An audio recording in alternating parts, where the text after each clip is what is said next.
Welcome back, everybody, to what I'm excited to say is the conclusion of our ACT video series. This is video number 8, and it's about value-guided living, committed action, being able to take action that's lined up with your values on a more regular and consistent basis. So before we get started, I just want to ask you to, if you're involved in these and you've watched to number 8, I'm super interested in your feedback. And so if you could pause the video right now and send an email to me at lothman@msu.edu, I would like to be able to send you a survey to get your feedback about how these videos have been helpful to you or not helpful to you, or what you would like to see different. So if you could really stop it right now, stop it right now and shoot me that email. Okay, hopefully you did that and you're back.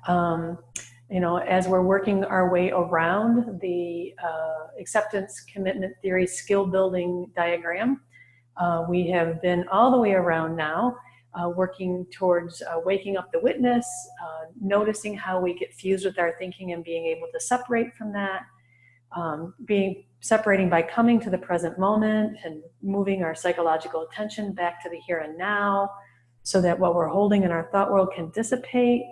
We're doing that with thoughts. We're also doing that with the full range of human emotions. That's the top left corner there, the expansion and acceptance, like we want to acknowledge, honor, and release what we're feeling. Today's conversation is really finishing up with talking about that other side of the continuum. These two together is: 1, are you clear about who you want to be? And 2, does your behavior match that? You could call this the integrity skill set, because integrity is one's ability to live their values, not just profess their values. And so the more able we're clear to be about our values, and the more in alignment our behavior is with that more often, the more integrity we have. So another way to think about this is, again, we draw that line right there. When we go back to the garden hose analogy from session 1, we have you know, the ones, the 4 on the top, bottom, and right, I'm sorry, that's the left, is really about noticing when you're getting rigid and that you're clenching and having a reaction, being able to release that kink so that you can water what you want. So, you know, this side, are you all kinked up or are you in full flow? Helping you begin to relax back into your well of being. And then on this side, it's, are you watering what you want to water? Are you bringing your energy to what you want to most create? What we bring our energy to gets bigger. And so are you effectively watering what matters most? That's the heart of the conversation today. 1 is to notice when we're not relaxed and be able to relax, reflect on the values that we have, and resolve to take action there. These are the final 3 words in what I'm now referring to as the 6-word resilience mantra that I'm offering as a scaffolding to go from any difficult moment back to value-guided action. We're interested in moving from an upset or a failure or a challenge to value-guided action, and to be able to move through that more quickly is somewhat dependent on how clear you are about who you want to be and what matters most. Again, I like this diagram because of the intersecting triangles. It kind of shows movement, and really, as you strengthen one skill, you strengthen the others, and the whole thing starts to open up so that you stay open, relaxed in the present moment, and value-guided more often when in the past you might have gotten closed. So I like that diagram. Really linking what we're talking about with resilience. Resilience is the capacity of a system, enterprise, or person to maintain its core purpose and integrity in the face of dramatically changed and challenging circumstances. You can't do that if you're not clear about your core purpose and integrity. So that's kind of the conversation today. This is another quote that I really like. That's, resilience is the strength and speed of our response to adversity. I've got kids in college, and it's midterm time, and I started to hear them get overwhelmed. One of them had a graduate student instructor kind of throw a curveball at them. that was not a mistake. The instructor actually intended to throw the curveball, and my son, got into a reaction about it. I was really proud and happy for him that I noticed he didn't stay there very long. He had a reaction. It was an understandable reaction. He may even want to express a complaint about that later, but in the moment, he went from that upset, he was hot, back to engaged in doing the work. So he resisted and resented that new problem for less time, so that he more quickly got to, and what am I going to do about it? And that's what we want you all to be able to do. It's because we're going to get thrown, and people are going to intentionally or unintentionally throw us curveballs. And so how do we get our bearings, keep our balance, and then move forward in a positive way? That's what we're talking about here today. I'm seeing more clearly how our level of resilience is directly connected to the clarity we have about our values. And so because he values calm, he values being academically focused and doing his best work, he was willing to let that go and come back to balance more quickly. So too many of us don't do the work about clarifying the values. So we're kind of at the will of the wind, being blown around, maybe not having our bearings, or we're not moored to like who we want to be. And so when the system or environment throws us into chaos, it's harder to keep your bearings if that's happening. Acceptance commitment theory, sometimes referred to ACT. Here's another helpful mantra that I know we've talked about, just reminding you. This is what he did. He accepted what is, committed to his values, and took effective action. So his upset was like less than an hour of his time. He blew it off. He honored it. He didn't stuff it, because then he would have just been simmering. He expressed it to his brother and I.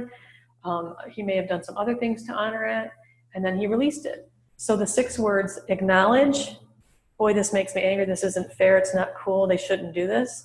Honor it, have a moment of upset, express it to people who have earned the right to hear it, and then release it so you can relax, reflect, and resolve to do the work you can do today so you can get your midterm stuff done. It is what it is. He didn't like it. He didn't have to like it, and he may still complain about it, but in the moment, he let it be what it was. And then, given that it is what it is, who do I want to be and how do I want to move forward?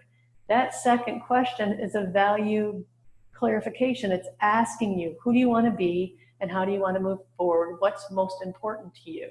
And so this is like like when you're driving and you get lost and your GPS recalculates. This is the recalculating moment that allows you to go, okay, this is where we're at.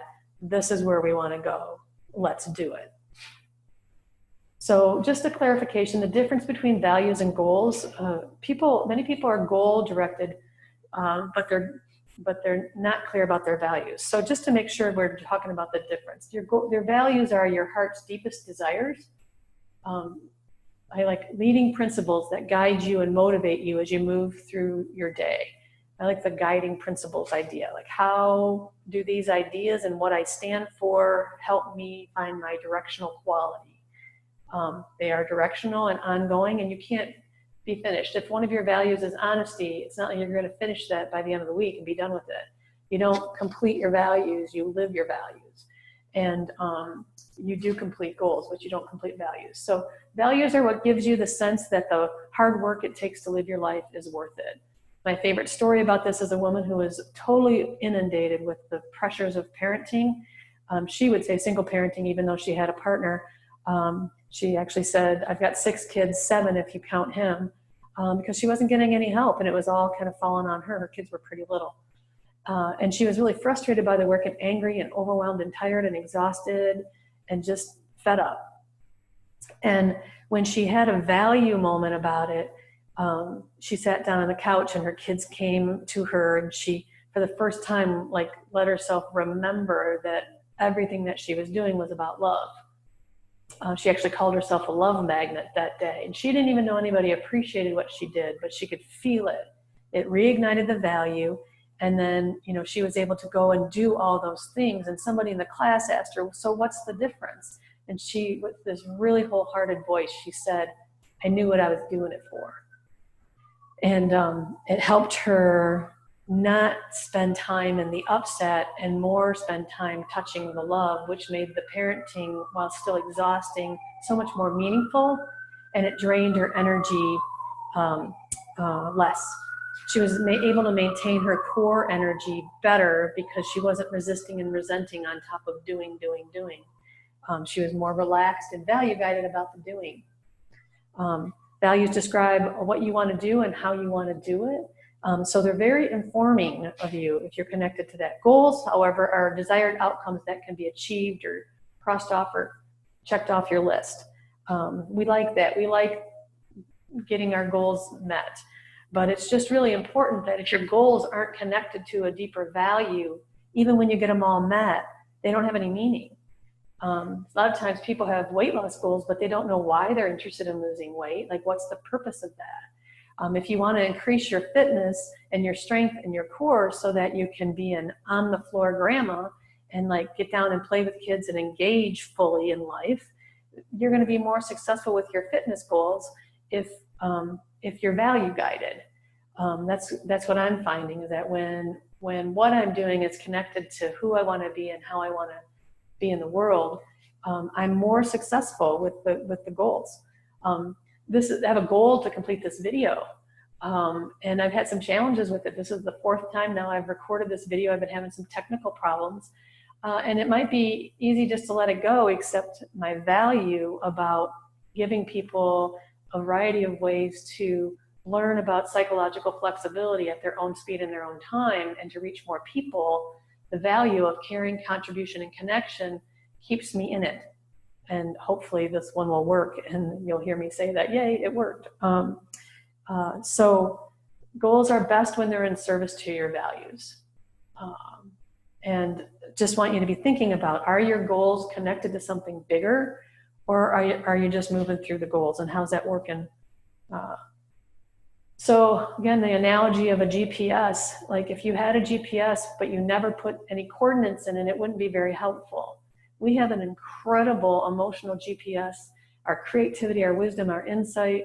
They come to us when we ask it to, when we make space for it, when we open up and allow that to come, and then we get to direct it. And you have to set the coordinates where you're directing it, or it really doesn't get you anywhere. So the questions really are, where do you want to go? You got to decide what matters most to you and make a commitment to act in alignment with your values. Here are some questions I just want you to sit with. What is important to you? What do you want your life to be about? What sort of person do you want to be? And today I've been really reflecting on, when I apologize, what do I want that to mean? What sort of relationships do you want to build? What kind of future would you what would make your future self most proud of you?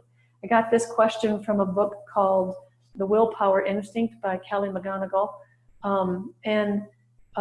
This idea that I am both my present self and what my current self does is going to impact my future self. And so sometimes, like, a new value for me would be being a forward-moving person who's acting in ways today that her future self will appreciate. And so if I ask my future self what it would be really awesomely proud to have or grateful to have, then I can see how I might have to get there. If I want that later, I need to do this now. It's value guided. And then if you weren't struggling with your fears or avoiding your fears, what would you channel your time and energy into doing? That's fears, and fears get in the way of us being value guided. I've been thinking lately here at Michigan State, if I wanted to have a conversation with a campus administrator, and I wasn't afraid, I wanted to be value guided, and I wanted to be in service to the institution, would I know what I would want to say as we move through this difficult time in our history? Absolutely would know what I want to say. And so then the question is, am I brave enough to find ways to say that? So if you weren't struggling with your fears and your feelings, what would you say to your partner that might improve the quality of your relationship? How do you want to show up in that situation with your kid? If we're afraid of rejection, if we let our feelings be the compass, we'll just avoid the difficult feelings and we won't have those crucial conversations. But if we want our values to guide those conversations, we're going to be more likely to have them.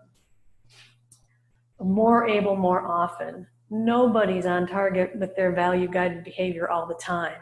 We just want to increase the amount of time that you have value-guided committed action and that you live from the perspective of value-guided committed action. And so really talking about anchoring yourself in your core values. I'm going to ask you the question then. How do you want to show up and be seen and live brave in your role as an MSU employee? What permission do you need to give yourself to begin to show up in this way? And what core values will guide you as you live and work the daring way? All of that comes from Brene Brown's curriculum called The Daring Way, which there are sometimes classes that I teach on campus that kind of help you think about that. And it's hard to be daring if you're not sure what you want to create. It's like out of nothing comes something. And so we're talking about harnessing our creativity in a way that really reflects what we'd actually like to create, what we want to be a part of.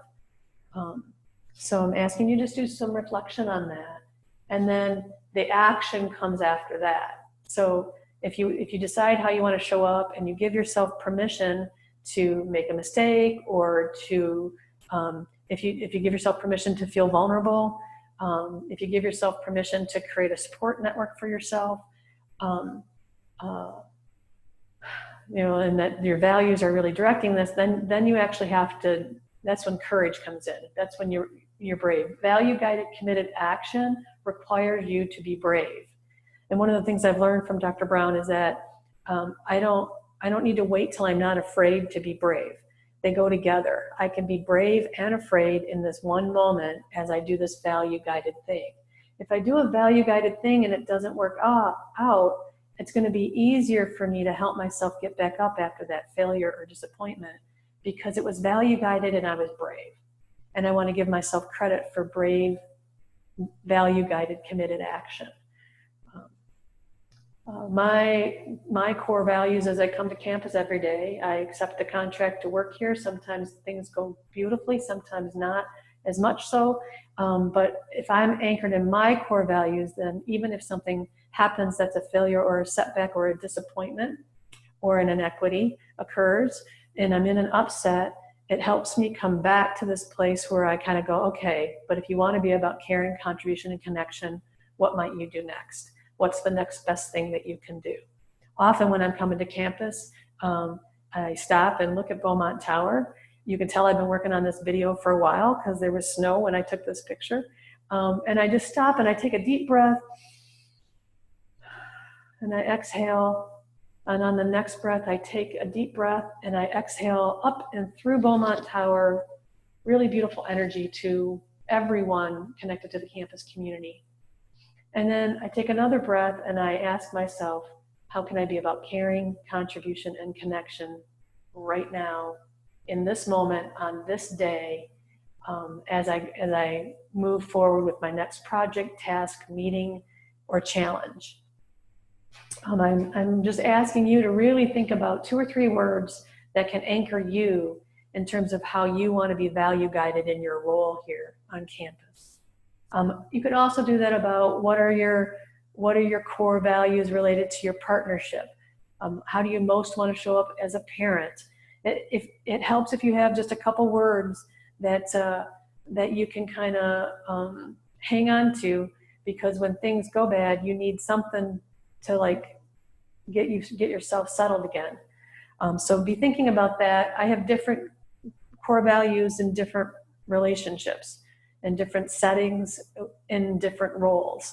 So just if you have a role that's really important to you, whether it's going well in that role or not, pull back and think about the values you want to be your compass as you move forward. The Spartan Experience program here on campus is a lot of people really enjoy that, and there is sort of a, hey, this is what the Spartan, there's some collective agreement about what a Spartan experience might look like in terms of customer service.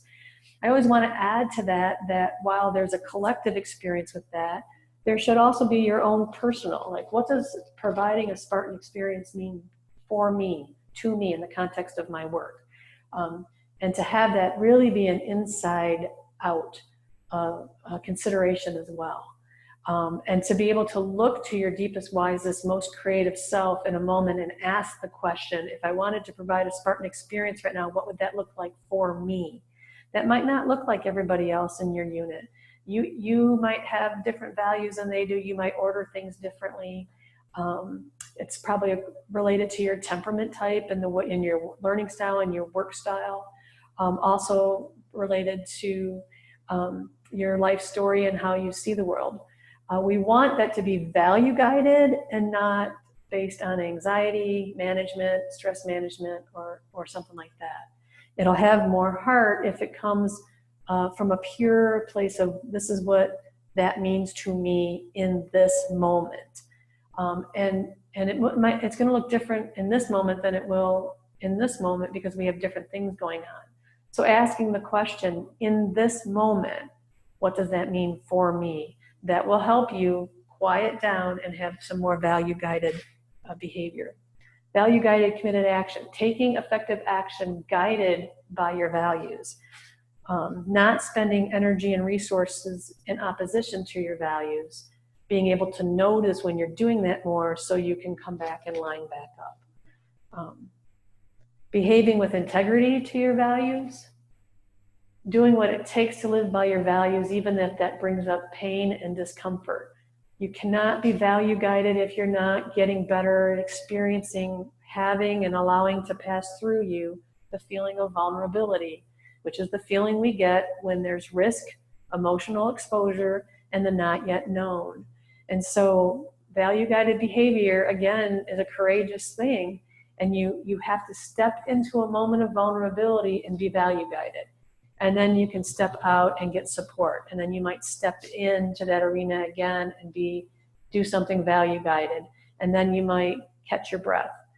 So it's not like you have to be vulnerable all the time, but you have to be willing to be vulnerable more often, or you cannot do value guided behavior. Because value guided behavior in relationships requires you to bring stuff up that might create an argument or a fight. In my super amazing relationship, we sometimes use the sentence starter, in the spirit of authenticity, I'd like to share with you. And whenever either of us says that, it's sort of like, oh, this is a sacred moment of sharing. Let me tune in. I also try to release my ego so that I can just receive this and then be value guided in response.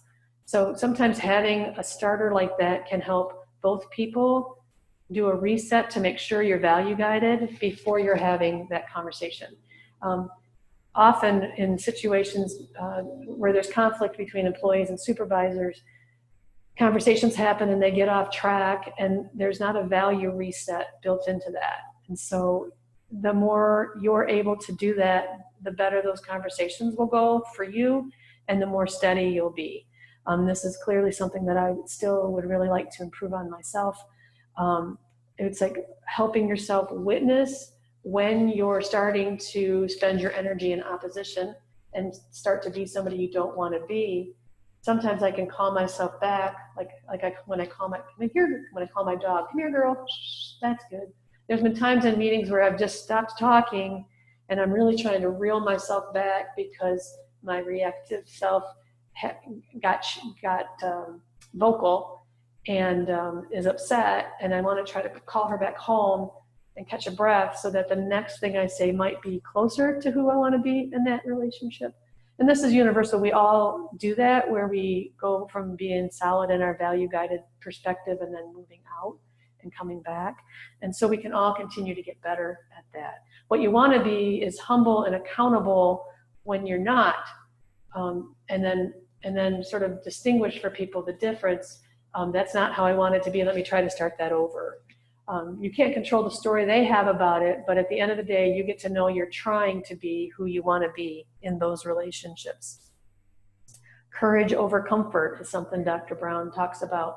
And this is where the rubber meets the road. If I want to be lined up with me, when I am lined up, let's think of it like an aspirin bottle. I think I've said this before, like in video 2 or whatever. When I'm out of alignment, there's a gap, and that's where shame fills up. When I'm living and lined up with my values, there's less of a gap for shame to get in there, shame and guilt to get in there. It's not value-guided committed action if you're doing it to numb or block emotions, or it's a barrier to other value-guided committed action.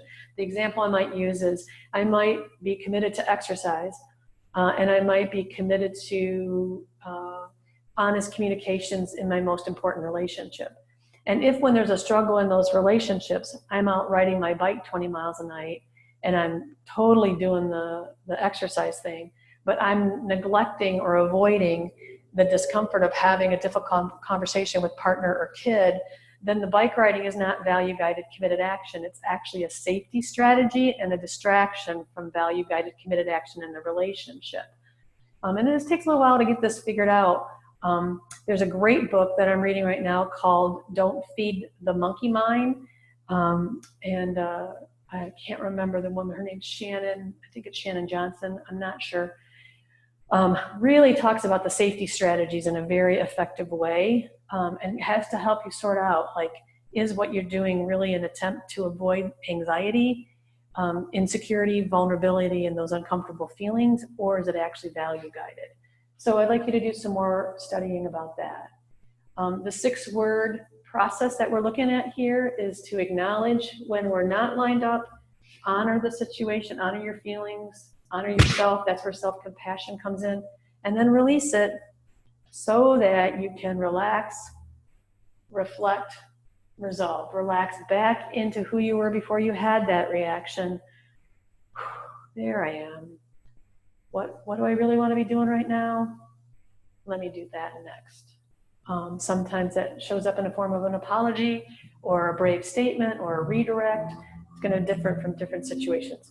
Values give us a way to measure success, a different way to measure success. So before I saw this link about values, these are some of the ways that people judge themselves. Do other people like me? Do they approve of what I'm doing? Do I fit in? Will they accept me? As long as they understand, I'll be okay. As long as they don't get mad, it'll be okay. I'll be okay if I get this grade, if I pass my comps, if I get this point across. You can see these are all contingent. I'm okay if somebody or some buddies do something different.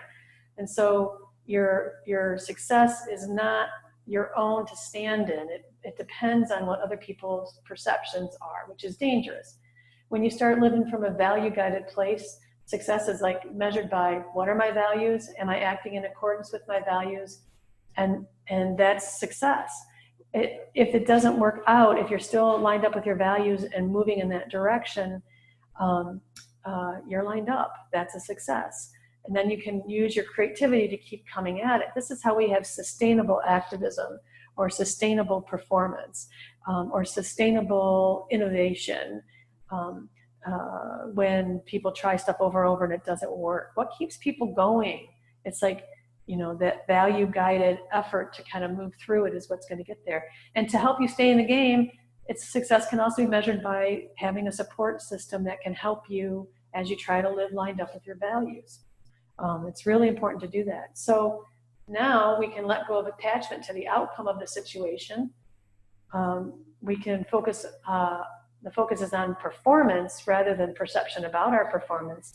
Perfectionism is not performance oriented. It's about the image. And so when you let that go and you stop measuring yourself by whether or not other people think you're the best person, situation, or university, and you're just focused on really healthy performance, you start to get grounded.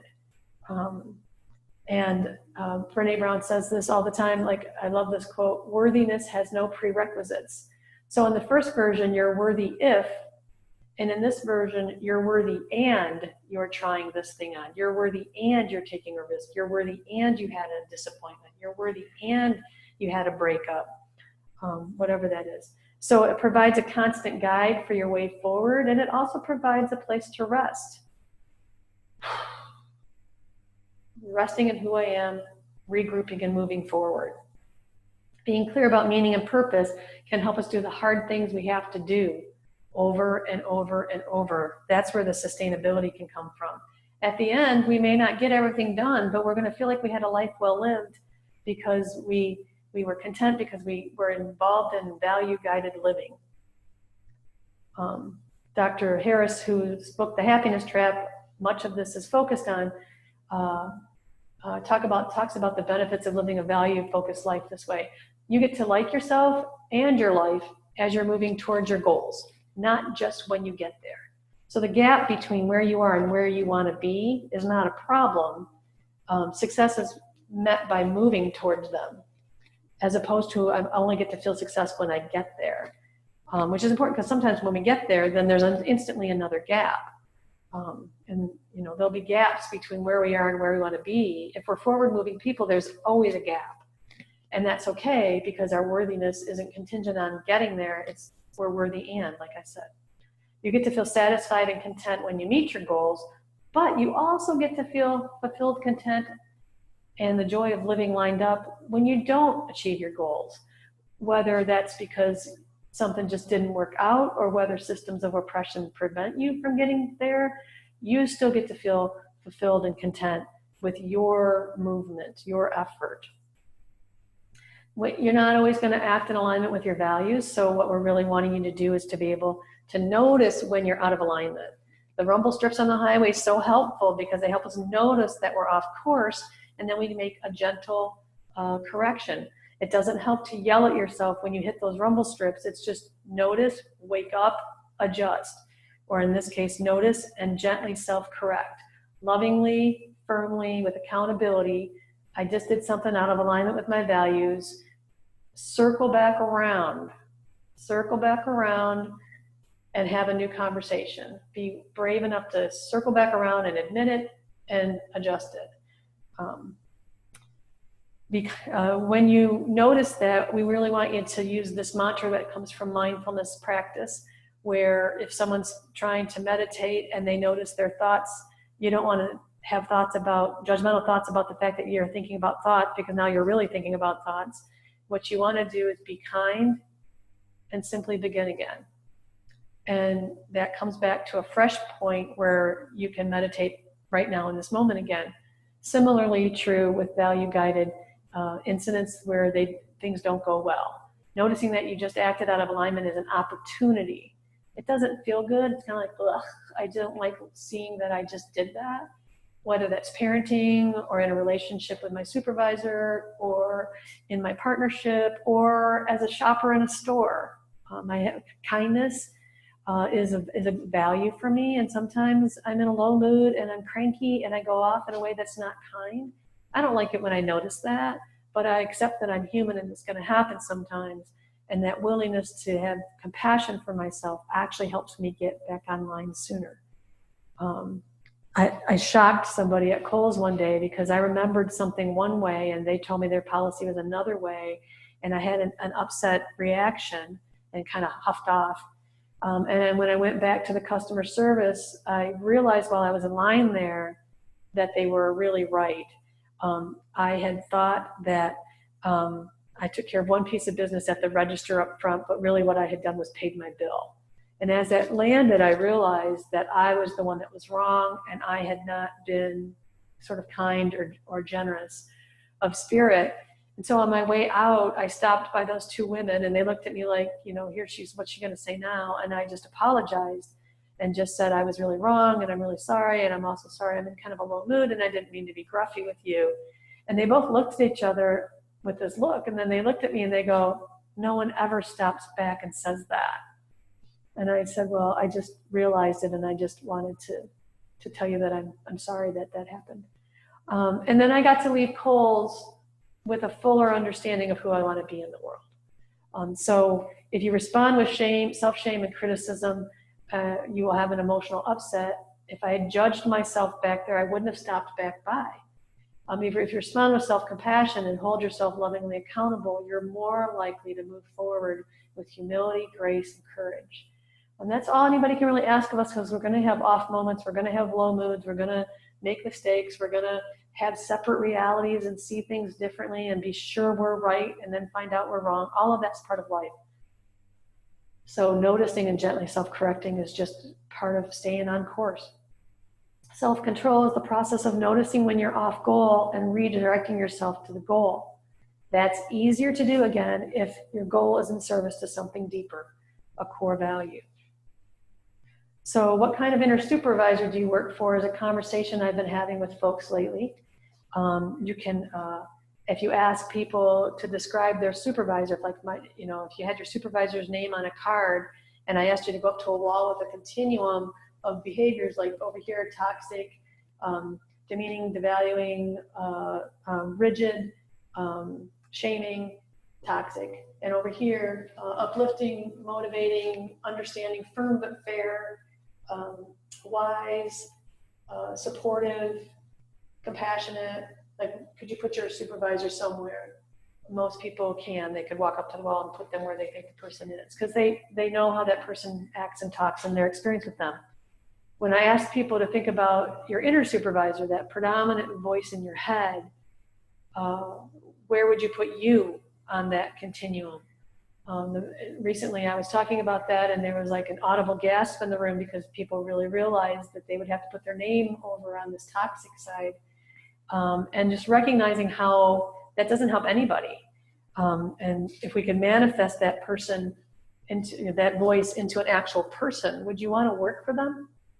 And if the answer to that question is no or hell no, it's really important to start working on self-compassion as a way to hold yourself more lovingly accountable, so you can be an inspired, wisdom-guided leader to yourself in your head. I'm starting to really trust my wise supervisor, my inner supervisor, and when I make a mistake, I can kind of talk to her, and she kind of helps me figure out the value-guided way to move forward. It helps you relax, reflect, and resolve. You want the voice in your head to help you relax, to get back to balance, and then to be able to move forward in a way that has integrity. You want to let your wise inner supervisor be your most trusted advisor when you make a mistake, experience a failure, get thrown by your circumstances. Other people might be judgmental at you, but if you know that your intent wasn't to make a mistake, that it happened, and you help yourself stay steady, you're going to have the best possible outcome that you can have. Who will love and support you when you stumble and fall? I switched sides here. The other piece I just want to have you think about before we end today is, who can you count on to help you move forward in a value-guided manner? I don't think anybody lives a value-guided life just in isolation, because we need feedback from people who are trusted. Not everybody in my family, not everybody in my work world, not everybody in my community is a good source of support for that. But there are people who know who I am, see me, get me, validate me. They've earned the right to hear my story. I can go talk to them when I have a moment that I'm not proud about, and they help me find my way. So these questions are like, who's in your support section related to different areas of your life? And if you don't have a lot, then we want you to actively build a connection network of people who you can be honest with and who you can take things to when you're shame triggered, or you have a failure. So that kind of concludes what we're talking about here today. I just want to thank you for participating. If you've made it this far, you've invested a lot of time and energy into this. I hope it was helpful to help you move from being more rigid and protected and guarded in ways that aren't helpful, to be able to have more psychological flexibility and be able to navigate your life with more ease and more effectively in a value-guided way. Again, I'd really like to hear from you, because I'd like your feedback to inform how these videos maybe continue with a different focus or on a different topic. It has been a pleasure to put these together for you, and I hope to see you soon. Take good care. Bye-bye.